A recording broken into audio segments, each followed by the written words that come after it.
Another edition of Market Hunter. We are going to Detroit, Michigan. This is a straight up Detroit story. Well, then this house came up in the city. I was trying to make the numbers work. I was kind of apprehensive. We bought another house like February 2013. City files bankruptcy in like April. No financing available in Detroit at all. If you're a high credit, high net worth individual, disregard everything I'm saying. Today, talking about real estate investing. Why Detroit?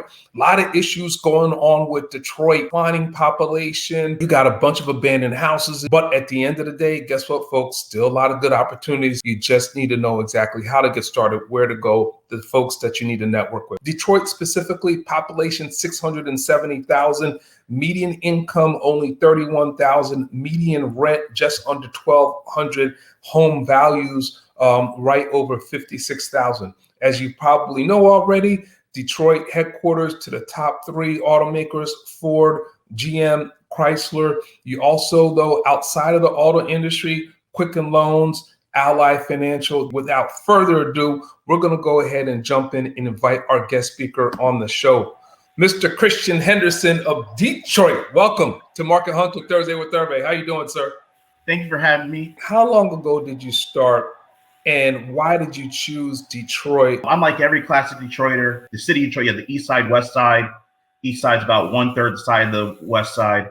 So grew up on the east side, family left for the suburbs, mid-90s, was out there with, did high school, all that. Then things happened in life, came back down into the city to go to university. She bought her first house in 2009. I just kind of moved with her. This is a straight up Detroit story. So yeah. I moved with her. We were living there in this house in the suburbs. And then this is like 2013, and we were getting ready to buy our new house, like our, family house. Well, then this house came up in the city. I was trying to make the numbers work. I was kind of apprehensive. So what the thing that sold me was it had an income unit that needed to be redone in the basement. So I put the numbers together. I said, what we'll do is we will buy this house. It has an income suite. We're going to use like our last bit of money. I mean, literally like our last bit of money. Counting change. Yeah, to do the income suite. Right. And we said, in 4 years, we'll wash our hands of it and go do something else. That was the plan. That was 2013. Put an offer in this house like February 2013. City files bankruptcy in like April. Can't get financing. No financing available in Detroit at all. It was a mess. We cash advance money off our credit cards. We hit up the bank of mom and dad. Yeah, we did all sorts of stuff. Put it all together and we bought the house in quote unquote cash. Wow. That's how we went from like overnight. We went from basically one house to this house that was 2 units that we split into 3 units in the next year. Because I was still worried about Detroit. We bought another house about because you're worried. Yeah. I bought another house in the Detroit suburbs. Right. As a hedge. That's the case. If we have to split bait, we could split. The money Right. just start rolling in. And before you know it, we had a portfolio. Holy mackerel. That's amazing, man. Yeah. That's an amazing story. So first of all, everyone said we were crazy and we were kind of crazy. What we just looked at it was, what do we have to lose? It was kind of like roll the dice and see what happened. This is not a small area. And people come in for business. They're like, I didn't realize this many people live in this area. I remember I saw something on TV one time, like one of the big investors who's out there, he was saying, when there's blood on the streets, you buy blood banks. Okay, yep, I like it. And I was still apprehensive, but then someone told me, you know what, just because you have this financial bankruptcy, the people didn't disappear. And this is where it's an investment. You could lose, you could win. Christian, explain to us, for all of us not from Detroit, why do you feel that Detroit still offers a lot of opportunities? For me, I do the cash flow rental stuff. So that's what I'm most familiar with. I look at there's 2 different markets in Detroit. You have the city of Detroit itself, and then you have the suburb. Either you basically buy these houses as a commodity, right? And, you're saying, I got to get into this property at a certain price point. I'm going to play like the Section 8 or the voucher game, whether it's a Section 8, some sort of government alphabet program that gives you this guaranteed income stream. So you get into this property for between $20,000 and $40,000. You're going to get $800 to $950 a month, and you just kind of pump it out, and it's just like it's like a commodity. And typically, when people do that, they're buying 3, 4, 5 of those places to get that operation stood up. So I don't engage in this particular strategy. Okay. but I have several friends who do. Typically bedroom driven on the property. I think for like a 3-bedroom, they get like 950, something like that. But either way, that is like one game that people do.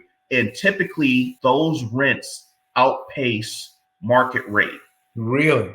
Yeah. Interesting. Interesting. If you're a high credit, high net worth individual, disregard everything I'm saying. But for your typical investor, someone like myself, who, we were just like starting off, a 700 credit score, and you have $50,000 in the bank, the lending available to you in the city of Detroit is not kind.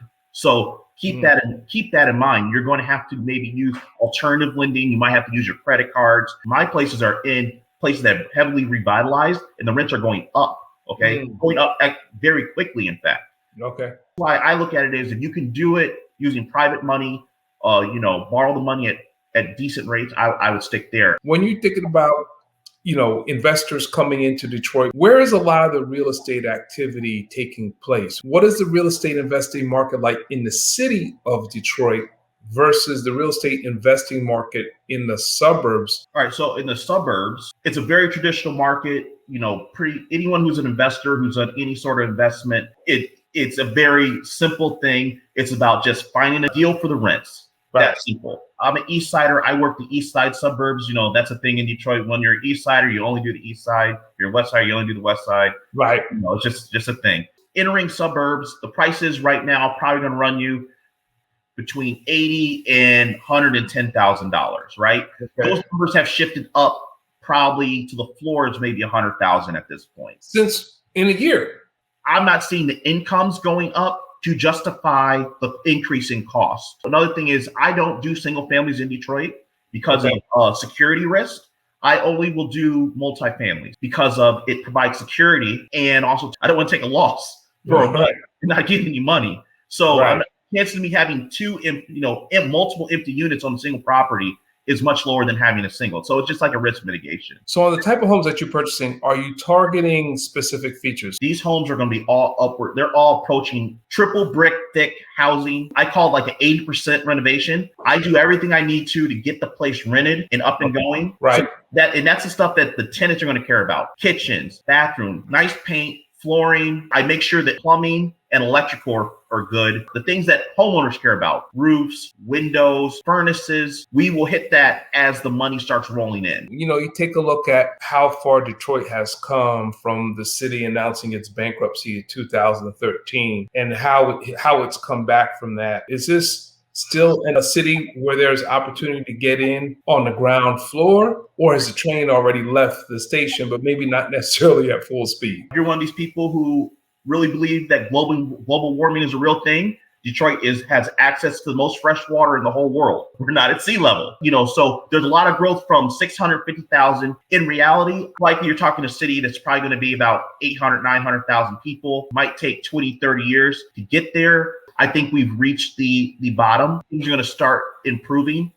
I would say if you're going to measure it in that third inning, fourth inning, early. We basically went through about 30 to 40 years of no growth. Right. And then in the early 2000s, the automotive, all three had a major reorg. And basically everyone who was childbearing age left the state to go find work. So basically had everyone who could have children left the state. So if you look at the Michigan demographics, particularly Metro Detroit demographics, you'll see it's an older demographic. Well, then now you have people who have lived here their whole life, or people who's weathered the storm like me. They are now having children. Now the people are coming back through the pipeline. So the question you have to have is, are you going to start having growth? That's the thing you have to decide. What is our economy in the United States, particularly in the Rust Belt? What is it going to look like the next 20 years, next 5 years? Coming out of COVID, I have a buddy who just showed up like, you know what? I don't have to be in LA or Brooklyn anymore, and I might just set up shop here. I think if you can play it even keel and believe that you're in a market that's in the third or fourth inning, to me, that spells amazing opportunity. But you can see the improvement just because of 10 years of relative growth compared to 10 years of decline. You can tell the difference in terms of the storefronts that are out there, movement of housing, of where people are willing to live. Right. In some ways, some parts of Detroit have come up, and some places in the suburbs are not as considered as prestigious as before. I put on lights. I do There you go. upgraded blocks. I do Right. canvas. Yeah. That fixes a lot of your problems right off the top. I know it sounds crazy. You will not. You spend right. that $3,000 to $4,000 to secure the property. Yeah. You'll be amazed with the tenant pop you'll have a shot at. Right. We look to unlock the value of rentals. Right. So we're not playing the thing of I have to have my money back in a year. We're looking at 3 years, 4 years, 5 years. We look at when the money goes into a property that it's locked up for 4 or 5 years. You know, it doesn't make sense when we do it. But again, what I'm looking at is 7.2 adjacent. I'm looking at other factors of who the potential tenant will be, not when I bought it, but in 2 or 3 years. Right. Once it's fixed up and that shift just continues to occur, that's going to take place in those cities where you own some of your properties. Correct. Absolutely. This has been absolutely outstanding, man. All right, gang. Hey, listen, how about that? Detroit, like I said, a lot of moving parts, eclectic city, but opportunity. Jobs are coming in. You see the demographics beginning to improve, particularly one of Christian's properties. The folks that are coming in, a little bit higher median income. If you can get in at this level and hold on, seems like you definitely need to hold on, and there's nothing wrong with that. Good cash flow and metrics on your properties. You hold on, you're going to have some nice appreciation as well. So listen, folks, I hope you enjoyed the show. We'll be back with you next week. Please stay safe. Have a wonderful weekend. Take care.